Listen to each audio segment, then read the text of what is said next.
আজকে একটা Napoleon dish বানিয়েছি, টক দই, আলু, তারপর হচ্ছে জিরার মশলা। যদিও ওই নেপোলিয়ন ডিশের মধ্যে চাট মশলা দিইনি, কিন্তু আমি চাট মশলা দিয়েছি, মরিচ দিয়েছি 5টা, ধনে পাতা, আর এটার মধ্যে পেঁয়াজ, রসুন আর হচ্ছে জিরা, তেলে ফোড়ন দিতে হয়। তা আমি শুধু জিরাটা দিয়েছি, আমি পেঁয়াজ রসুন এগুলো দেয় নেই। আমার হাজব্যান্ড খেয়ে তো বলছে 3বার মাশাল্লাহ বলছে, খুব ভালো হয়েছে, খুব ভালো হয়েছে, খুব ভালো হয়েছে। আর এই জিনিসটা খুবই ইজি, এটার চাইতে পৃথিবীতে ইজি কিছুই নাই।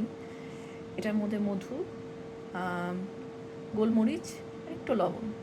হ্যাঁ, এটা আমাদের যেখানে আজদা এখানে পাওয়া যায়, রেডি টু ইট। এটা ওয়াশও করা লাগে না। এটা খেতেও অনেক মজা। এটা আমি এতদিন ধরে, 1 বছর ধরে আছি, এটা আমি খাই নাই। আমার কাছে মনে হচ্ছে কেমন না কেমন লাগবে, এটাও খেতে খুব মজা। তো বেশিরভাগ টাইমে আমরা এগুলা দিয়েই ডিনার করি, তো ইটস হেলদি। ফল টল খাই, আর ভাত ডাল মাছ মাছ মানে এই আমার মতো অলস মানুষের জন্য ইটস ডিফিকাল্ট প্রতিদিন করা। তো এগুলা সপ্তাহে করি, আর এগুলা এই জিনিসগুলো রেগুলার করি। নট এই ডিশটা আজকে করছি, এই ডিশটা সবসময় করি না। তো যাই হোক, এই ডিশটা করতে পারেন।